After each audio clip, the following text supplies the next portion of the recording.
Aha! That's so much better already. We haven't spoken. Really? Yeah, really? Yes, really. So, welcome again from England, Liverpool, no less. You were telling me, June, musical family that you come from. You and June particularly. Yeah. The Filipinos, when we were growing up in the Philippines, everyone danced and sang around us. And somebody handed Jean and myself ukuleles when we were maybe 8 or 9. And the next thing you know, we're learning pop songs off the radio. And I mean pop songs. And those pop songs at that time would have been, who are we talking about? Hang Down Your Head, Tom Dooley. I Tell do. Laura I Love Her. Yeah. Tell Laura I Love Her was great to learn on ukulele. Yeah. Chain Gang is amazing. Same chords as Heart and Soul. And that Heart and Soul thing works out so well in pop music. Yeah. And the one that Harry Belafonte songs were amazing. Yellow Bird. Also, Anita Bryant, interestingly enough. Paper Roses. We love Paper Roses. Of course, I bumped into whatever her philosophy was later on in the U.S. Yeah. And I went, wow, I loved her so much. Now, Peter, Paul and Mary, I was interested to see that you were following Peter, Paul and Mary. Again, a band I've always loved. In the Philippines, yeah, they weren't playing Peter, Paul and Mary in the U.S. I don't even know if they were out yet. I mean, we got here in '61. Okay. And once we got here, but then we were switching to guitars. So we learned, Puff the Magic Dragon definitely on guitar. Very easy to do. But, pretty soon after that with Dylan, we were listening to him. We weren't necessarily doing his songs, but we were listening. And then came the Beach Boys and Motown, and there's where it really, really started to happen. So you went electric, I'm assuming, pretty much after that. Are we talking? When did England first come into your life musically? I'm guessing it might have been February 1964. Were you tuned in for the Ed Sullivan Show that all of America seemed to be in tune to? Or did you miss that? Not the first one. I didn't know about it, but everyone was talking about it at choir, or at least all the girls were talking about it at choir. So, the long hair and so on. So we did watch the second one, and we're totally electrified. And it was pretty soon that all that British sound came, Ferry Cross the Mersey, right after the Beatles. I loved the melody and the quality of the vocals. So it came hard, fast, and furious. Yeah, how different was it to the American bands of the time? I mean, what was the effect of the UK artists, and particularly the guys who were coming from Merseyside? Well, I think it kind of had a better sound. The Beach Boys sound, which is definitely what we were listening to because we were in California, and you couldn't escape it. We were so, they're proud. They were ours, We were so proud of them. In My Room is particularly for us. Something about the Mersey sound that you really felt like a quality to it in sound and the of it, no matter if it was something like Ferry Cross the Mersey. I really noticed that. I responded to it, actually. Yeah. Well, yeah, I totally agree with that. And in fact, just last month, I was watching Jerry Marsden singing Ferry Cross the Mersey, probably for the 10,000th time at the very least. And it still had a massive effect, not least because it was on the banks of the Mersey that I was hearing him sing it. So, those great songs certainly last. So you picked up the electric guitars, forming your own band. And what was your intention at that time? Because there weren't a lot of female guitarists, or am I wrong? I mean, you were you stood out. I mean, you stood out certainly by the 1970s when I saw you for the first time over here in the UK. You were still, that was quite it was quite different that an all-female band. So I can only imagine in the mid-'60s that it must have been even more so. Yeah, you're 1,000% right. There was nobody else that we could turn to, look at as role models or mentors. And why did we do it? A, we wanted to feel good, which music automatically makes you feel, especially if it's a hit song. And B, we just wanted to make a few friends. Really, it's that simple. We wanted to make friends. And in order to do that, we had to feel good, because here we were, half Filipino, half American. We're having the immigrant experience, even though my father was from Vermont and was American, but culturally, we were having that immigrant experience, and it was really difficult. But music was so easy for us, and the schools in the Philippines are much more strict. So when we got to Sacramento, it was easy for us to learn and do our schoolwork. We knew how to do that, and plus we're smart. So we kept getting good grades, but we were doing this thing on the side, sometimes we'd sneak out of the house at night and join our girlfriends to practice whatever we were practicing. It started out with songs like Heat Wave with 4 acoustic guitars. But we had met those girls at Hootenanny's playing acoustic, playing folk songs. And a few of us formed a gang, and the next thing you know, this girl gang who's having fun and laughing, which is really all Gina and I wanted. We're borrowing our boyfriends' equipment and playing between their sets, and the next thing you know, we all auditioned for the same gig, and the girls got the gig. And at that point, we had to get our own equipment, and that's where my mother steps in. So thank God for the moms. Always thank God for the mums, definitely. Totally. We weren't rebels. That's the thing. I've written a book called Land of a Thousand Bridges. It's been out about 3 months. And one thing that I like to stress is we weren't thinking rebelliously, let's be rocker punks or whatever. Are you kidding? Just to pick up a guitar and not be sneered at, which of course I was sneered at for. Well, by the time we got to LA, the sneering was like 50% because by that time we could play. We got to LA in '69 with our record deal with Richard Berry, but we started in '64. There you had 5 years of girls learning how to do it by themselves. I mean, we learned how to do it. We had our own PA. We could run it. We knew how to set up the whole gig. Who was sneering? Oh yeah. Who? Where were the sneers coming from? I'm fascinated by that. Well, in 1964, you could have been one of them. I suspect not. Absent you, the whole world. Yeah. The whole world. I mean, somebody sent me a review of us in '71. We had just played the Fillmore East, right? Humble Pie and Lee Michael, and still, at the ending of this, maybe 3 paragraphs is this person saying, "Well, I still can't. I can't help it. I just don't like the sight of girls playing electric instruments. Right. I concede they're good, but think about 1964." 65, 66, 67. Oh, it was definitely sneers, but the better we got, the quicker those sneers turned around into this deep admiration, and we liked that part. Because we could see people's minds change in front of us, but it wasn't just their minds. They couldn't help it. Their minds had to go because their bodies went first. We knew how to rock it. We knew how to funk it. More importantly, actually, in the beginning, we would play at Air Force bases or fraternity parties or whatnot, and people were dancing to us, and really, that's all they wanted to do. They wanted to feel good, just like we wanted to feel good. So that happiness factor was the great equalizer. So cracking the US, I mean, it seems an impossible task for a band, male or female. I mean, it's such a big land. How did you go about it? You've got a record contract suddenly, yes? You're recording with... We're good. Yeah. We were good. I mean, I can't overstress, and it's in the book, how we started in '64 and worked our asses off every single day. We got good grades, but we worked our asses off. And we learned how to play. Yeah. And funk it. And so by the time we got to LA, we were good, and Richard Perry, we were led to Richard Perry, we got our record deal, and then began the second half of the work. Yes, how do you break the U.S.?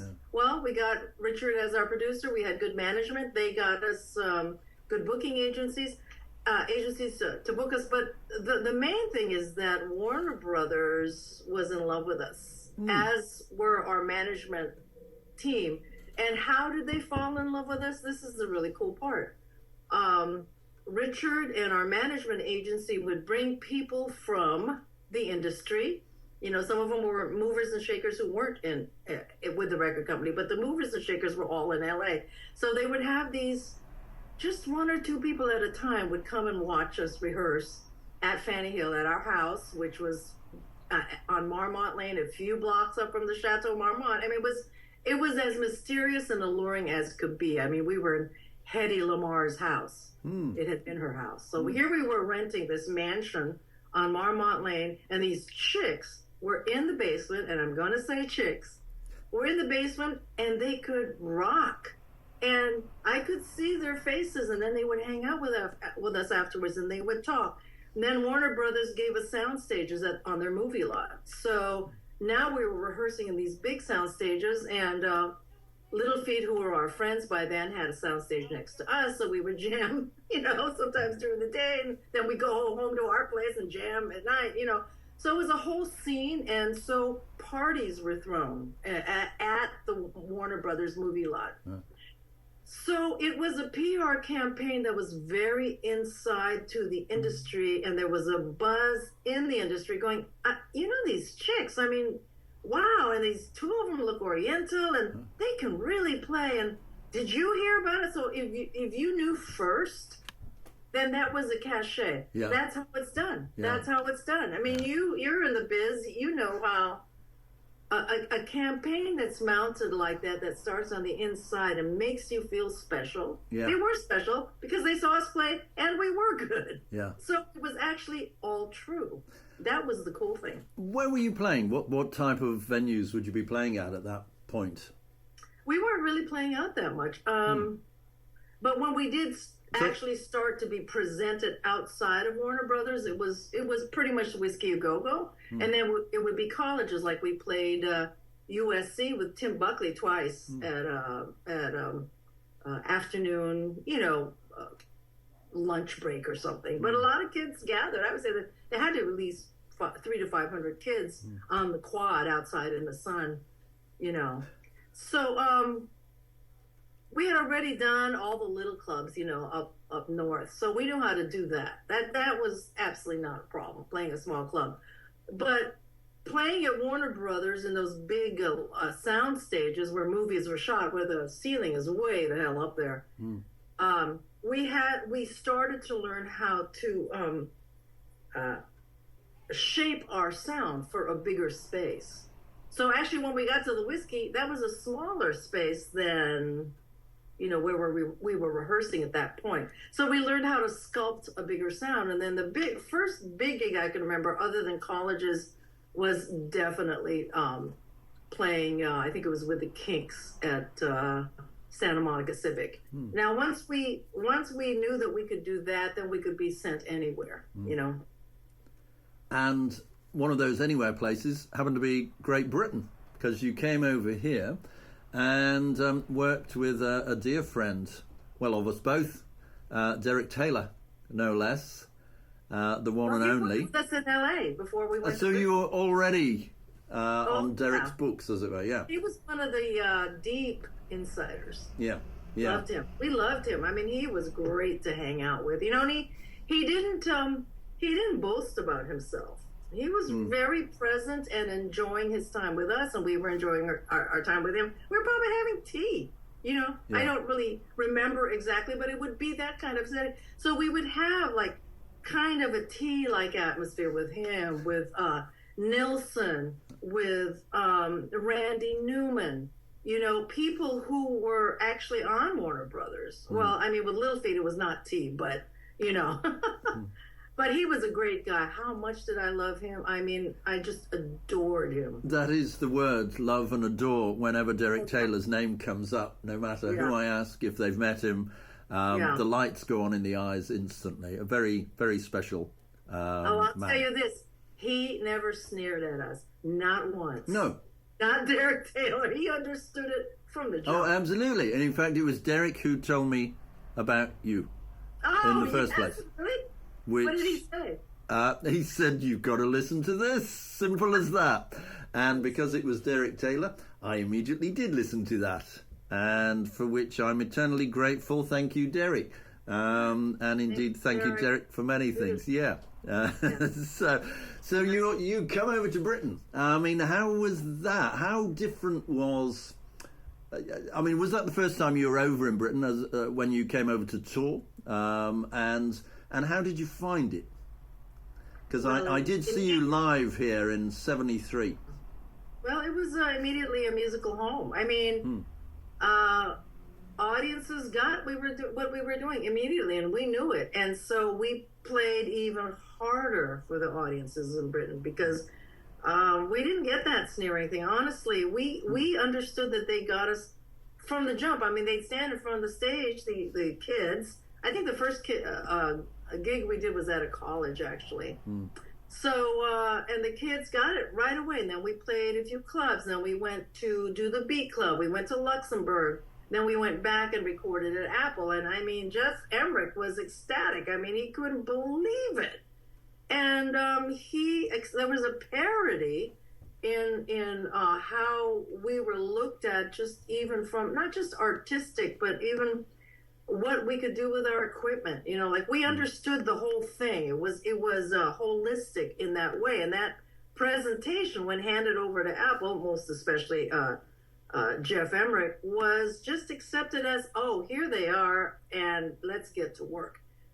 I love that. We all loved it. I don't remember one day at Apple where we goofed off. I mean, we were there to work, but a lot of people dropped by. I mean, Nilsson was by practically every day, etc. You know, but they never stopped us from working because we had Jeff, and Jeff wanted to get the job done, and we buckled down, man. We got those sounds. We did the basics. We did the overdubs. We knew how to craft it already. We'd already done 2 albums, so it was a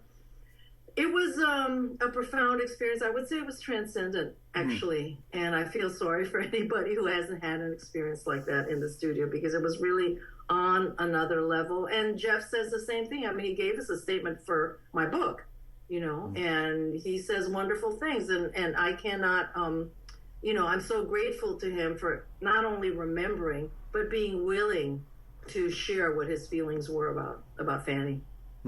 Yeah, well, I totally agree with every word. Thank you. Because I know it was, certainly over here, it was as if we'd gone into a bit of a wilderness musically by the time you guys came over, you girls came over, sorry. And it was sheer joy putting the needle onto that record for the first time and hearing the variety of types of music that you had on each album. Again, something that the Beatles were always particularly good at. Where you know you do travel back to the 20s with Paul, and then be right in the present with, you know, as rocky as you can get. And it seemed to be a very similar experience. And I've just been flicking through my wonderful record collection.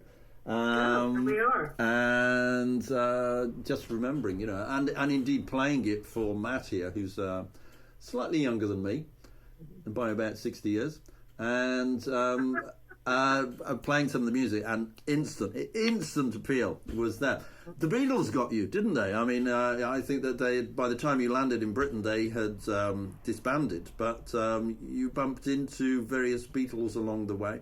And the fact that you were recording at Apple is certainly some indication that not only Derek, who many people say was the fifth Beatle, and I agree with that. I would agree with that. Yeah, but the Beatles too. You bumped into John at some point during the Double Fantasy recordings. Is that right? Well, my brother-in-law, Earl Slick, was playing on the album, so he was married to Jean at the time. Well, yeah, Earl Slick was actually here in town just a very short while ago, and we were interviewing him for this documentary too. So everything is connected, which is rather nice. Yeah.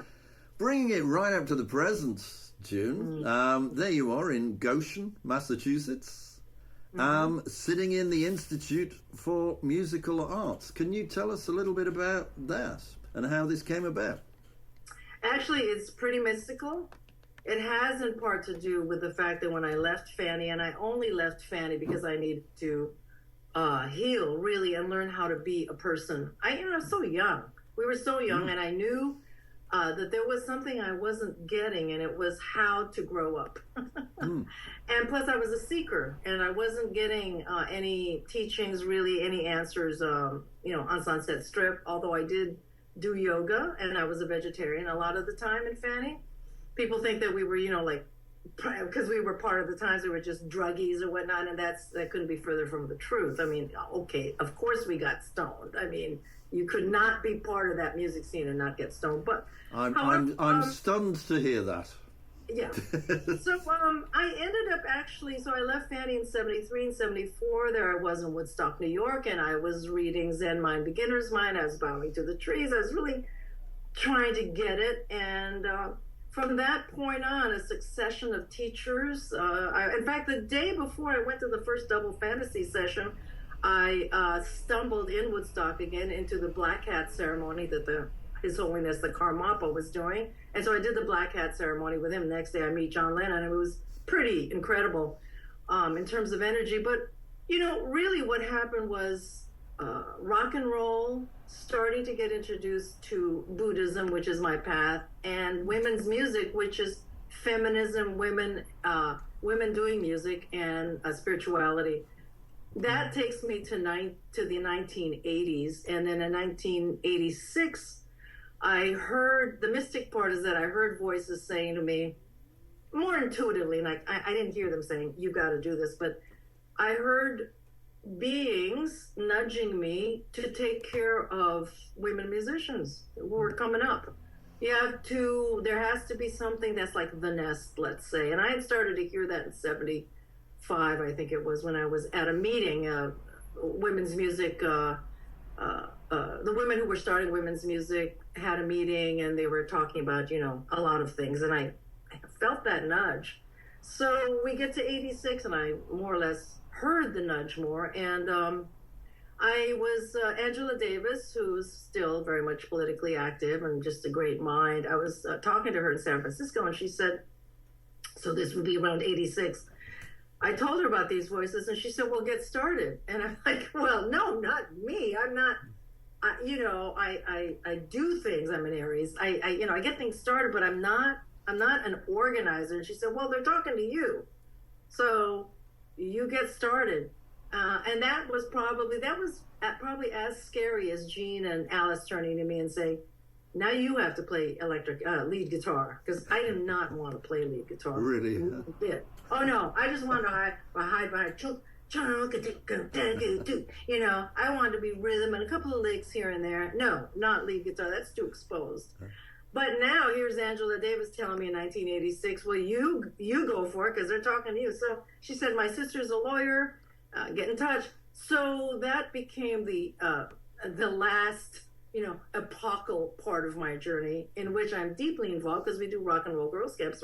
So here I get to give back that which I know. I get to more or less lasso all my friends to getting involved. And we have 25 acres, a house and 2 barns.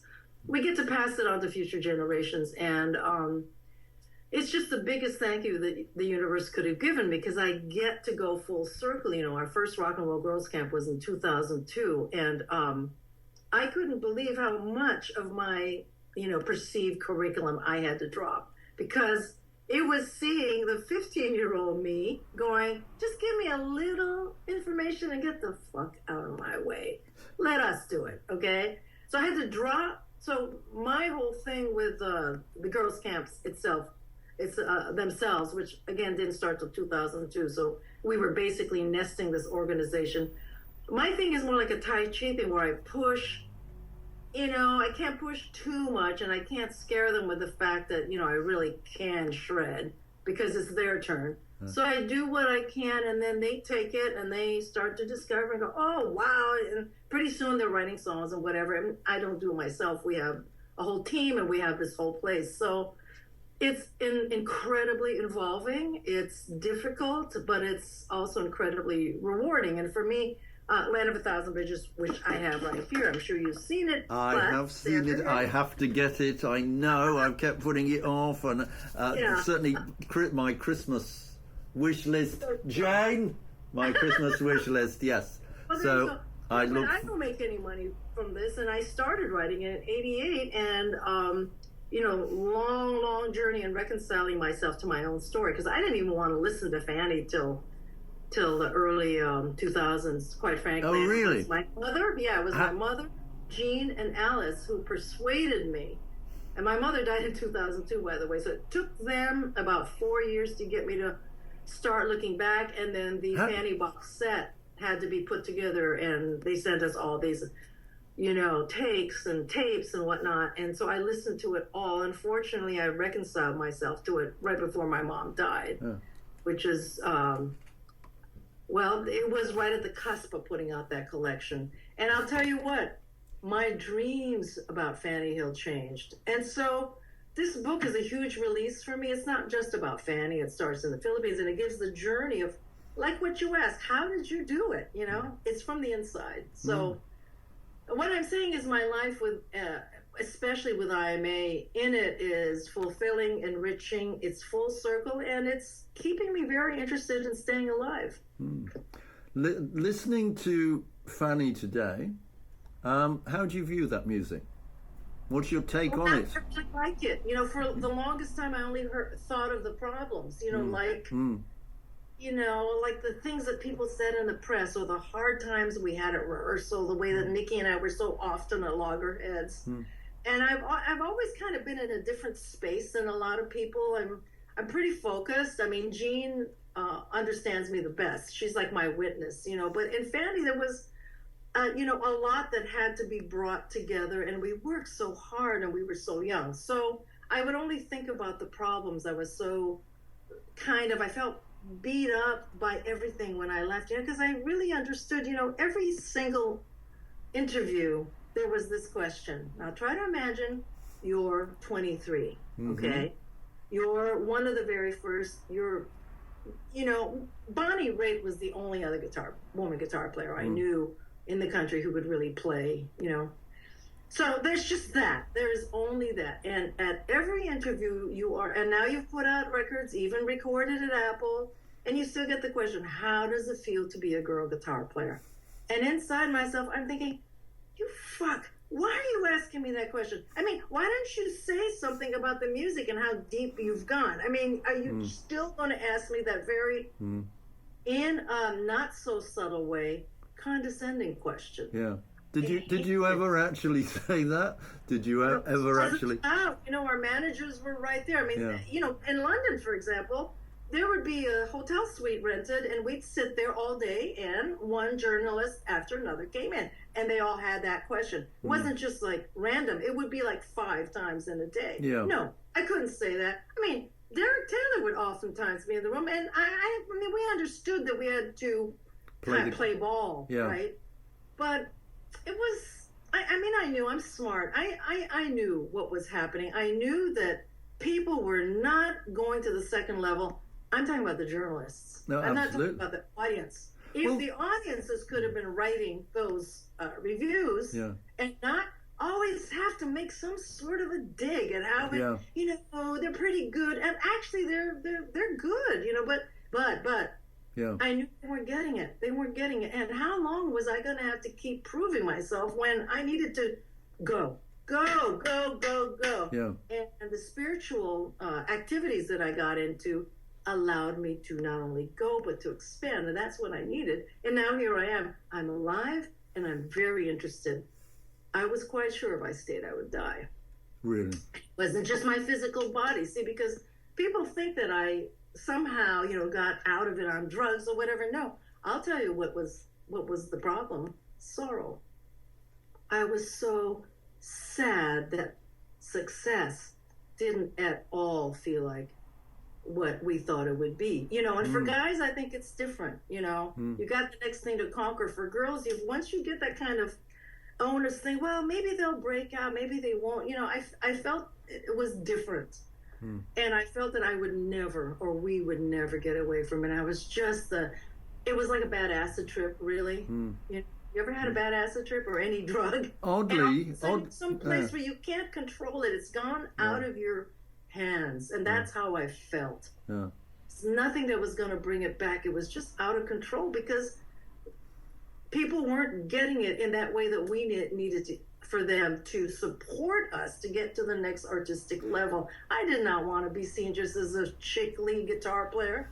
I mean, I can do it, but there's a lot more going on, and I couldn't live with that. I mean, it sounds dramatic, but that was exactly what my mom was so worried about me, because I couldn't eat, I couldn't sleep. It just, everything seemed so existential.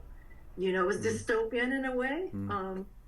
So my mother was really relieved when she was, I mean, I always have to bring it back to my mom, you know. So relieved when she, and like I said, Alice and Jean finally got me to listen to everything and start to reconcile myself with the hardships and all the sneers that we got starting in 64. Tough, very tough. Wow is the only word I can think of after that. This is such an extraordinary story. I mean, to walk away at that point was a massive decision. Because you can think to yourself, I can't do this anymore. Because you had achieved so much already, hadn't you? Yeah. But I guess seeing it for what it is, the big time, so-called, there's life outside of that, isn't there? Which is much more important. Absolutely fascinating. At that level, because, you know, we had played gigs with, you know, Jeff Beck, the Staples Singers, Chuck Berry, you know, you name it. We held the stage on Leon Russell. I mean, he told me we were his favorite band. It's in the book. You know, so we could hold that, but it was just that parody that was missing, and it probably would be the same with any girl band now because of the way, you know, the world is kind of structured, and we've got sex, we've got the sexes, etc. Okay, I understand that, but now they have IMA. See, and so I'm kind of a touchstone for, you know, if I had a place where I could call June Millington in the middle of the night and say, I'm really having a problem here, help me sort it out. If I had that, you know, that would have helped a lot, because there was nobody I could call or talk to who had a previous experience and worked through it. Nobody. No. You know, nobody. Not just in this world, in this universe. Yeah. That's a tough place to be. That's lonely. I was really lonely, actually, quite frankly. Bringing it up to date, what do you make of the music business today? I mean, it's changed pretty dramatically, I think, on every level. It's a completely different world. What's your take on what's going down out there today, and how does it relate to what you're doing with the next generation of female singer-songwriters, guitarists? Well, two things I can think of. One is, it feels like the music business and Google and everything are leading us by the nose. And a lot of us musicians, and I speak to a lot of people, feel really disenfranchised. I understand that, and yes, it is happening. There's auto-tuning, this, that, and the other thing. However, music has to be. It's in us, and we are actually, and the force of music, which is in our DNA, our bloodstream, it's in everything. It's in the air, it's in the flowers who sing to the bees, who sing to, you know, it's in everything. We'll be leading it. And it is leading it. It's the perception, you know, that the music biz, unfortunately, people have to make a living.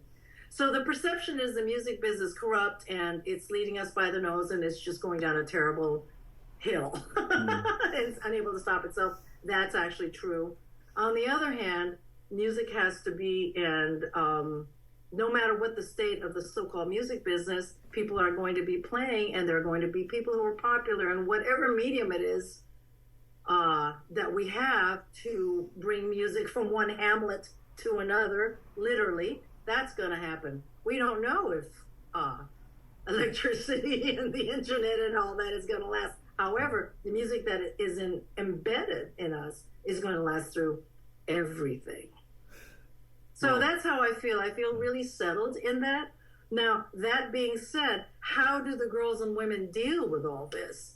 Well, IMA is part of that solution. We're part of the answer, because every girl who comes here, or a woman or a young woman who comes into the orbit, into the intersection, is refreshed, empowered, gets information, gets to borrow equipment, gets to call me in the middle of the night.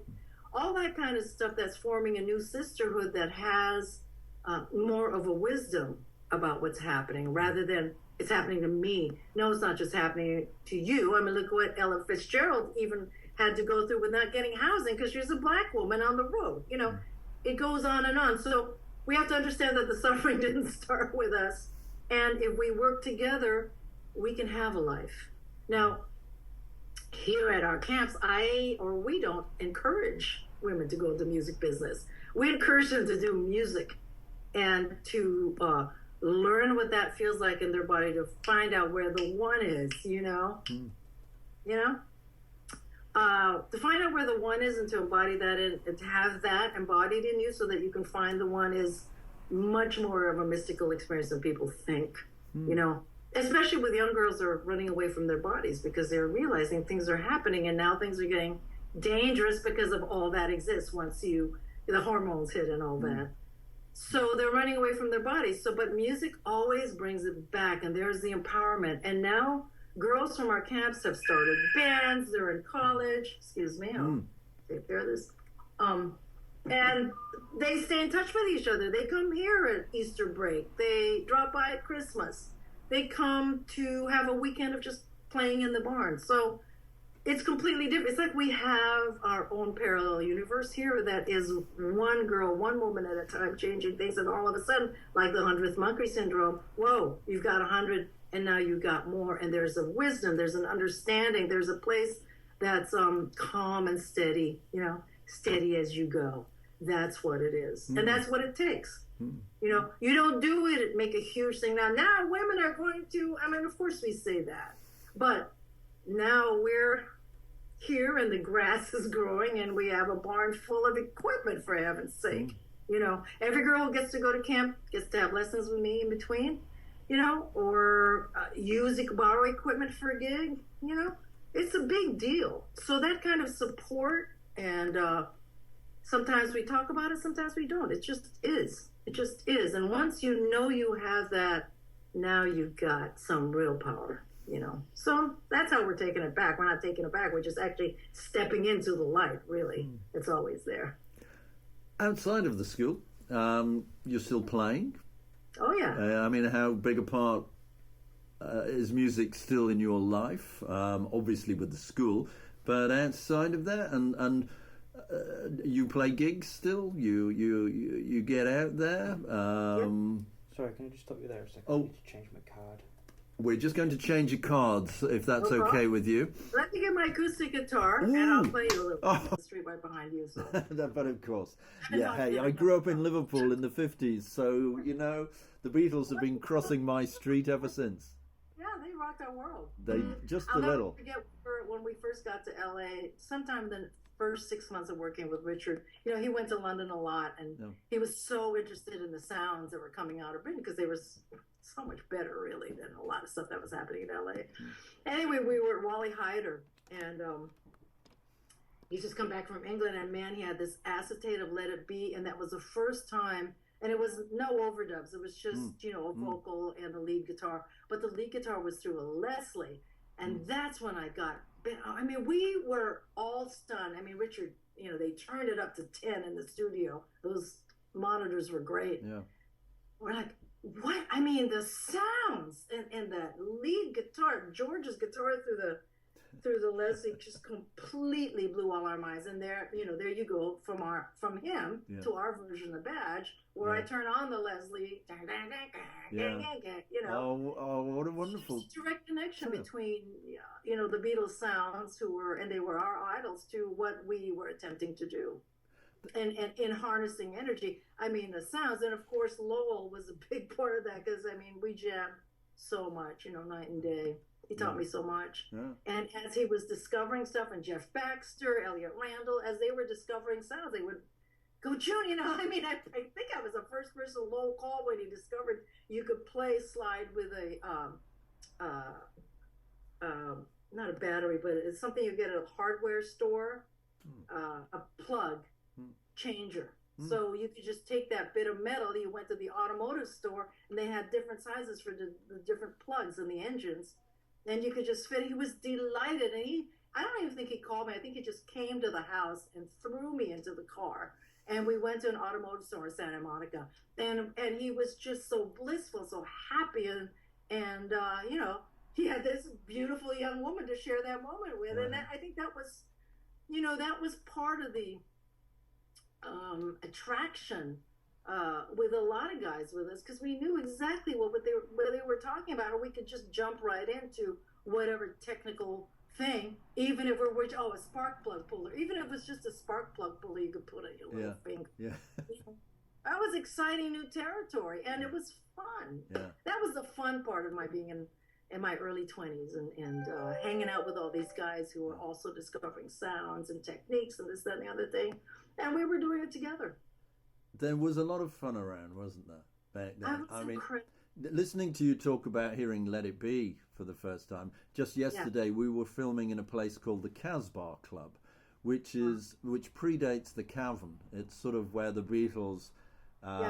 they went in there as the Quarrymen and came out as the Beatles, with Pete Best on drums, and it was his mother's club. So really, the full story is that thanks to a mother, again Pete Best's mother, forming this club in the basement of their house, they were able to do exactly what you were saying you had done: practice, bring audiences in there, and blossom and bloom into the act that sort of changed the world. So similar tales, beautiful connecting factors, I think. Yeah, well, that Mersey song came right on. I went, bam! Yeah. Oh, wow, what was that? Wait. Oh, my God. Yeah. Well, a lot of those guys are still playing as well. That's been the beauty of making this documentary, that we're bumping into them around Liverpool and they're still gigging, you know, in their 70s and as they head up to 80 even, and still making great sounds. Because it just doesn't leave you. It's that beauty of that. I'd love to come over there and play again. I know Gene would be into it. I was about to say, and I know I did communicate with Alice at some point. And I said, "Have you ever played the Cavern?" She might do it. She said, "I would love to." Do we have 3 of the band already saying yes, maybe?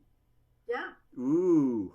Because I'm very much in with the guys at the Cavern who run the Cavern. I shall bring this up at our next meeting. We have a lot of other players who would come with us. We could make it a mixture of Fanny material and material that Gene and I have been doing in the past 10 years. You know, Play Like a Girl is pretty hot. That sounds very exciting to me. Rock the world. Oh, absolutely. Well, have you ever played Liverpool at all? Did you ever come to yeah, that's where we met David Bowie. Gene insisted it was Liverpool. I thought it was Glasgow, but Gene says we met David in Liverpool. It's one of those memories. It could have been Glasgow, it could have been Liverpool. It was somewhere. That's great. That's great. Yeah, I just asked, you're still playing. And what is that I see on your lap? Well, you know, I play during camps for sure, and I write songs with the girls, but you know, I don't try to write songs anymore, but they come to me. I mean, I wrote one last week. You know, this is one I wrote last year. Again, it just came to me. And it's called Love is Still Supreme. And I'll just play you the first verse and chorus. Thank you. It's not recorded yet, so I guess this is the first recording. Excellent.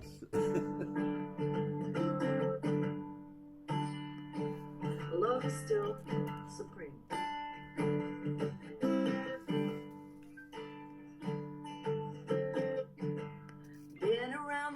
In search of all the many ways to make up a life well lived, and everything I found I'm happy to give, looking under rocks and oceans, trying out the pills and potions.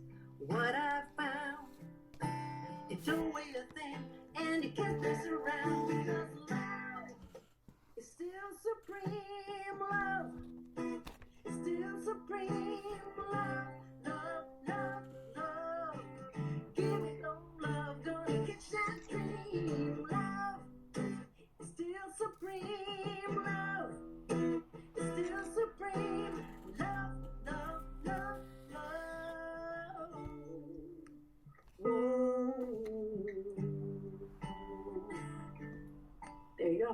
June, that's beautiful. Yeah. I You know, mean, I know that's a powerful song. That's why I don't do it so often, but you brought it out of me. oh, And I like that these kinds of songs are coming out of me now. You know, I have rock tunes, I all sorts of stuff, but they just come now. They just, you know, I feel like I am just in open mode, and they just give them to me. You know, when I have the time, I can, you know, let the songs actually come through it in a whole piece. A lot of times, just bits come through, but when they come through as a whole piece, it's very powerful for me to feel because they're all pretty nice. that was wonderful sound. I love the fact that it's come from over there in Goshen, Massachusetts, through this wonderful screen and through the office window there out to Merseyside and Liverpool. Nice. I love that. Yeah. June Millington, thank you so much for your time today. Well, so welcome. Absolute delight to speak to you. For me, it's a great connection back down the years to Derek Taylor and to the impact that your band had on me in the 70s, which was never to be forgotten. There's those glorious moments in time that you never, ever forget. And the music is as fresh today as it was That's right. back then. It's so amazing, and it's such a gift. I still get really excited about music. There's no change. I love the fact that you're bringing it to new generations as well. I do a lot of work in schools myself these days, nice. And when you see those lights, I'll go to the schools with you. I'm sorry? I said, bring me over. I'll go into the schools with you. That would be wonderful. I would love to do that, actually. Well, we shall talk. Yeah, we shall talk. And feel free to set up another session. This has been delightful. Get the book, and you'll have more questions. I'm getting the book, believe. I know. I have a little.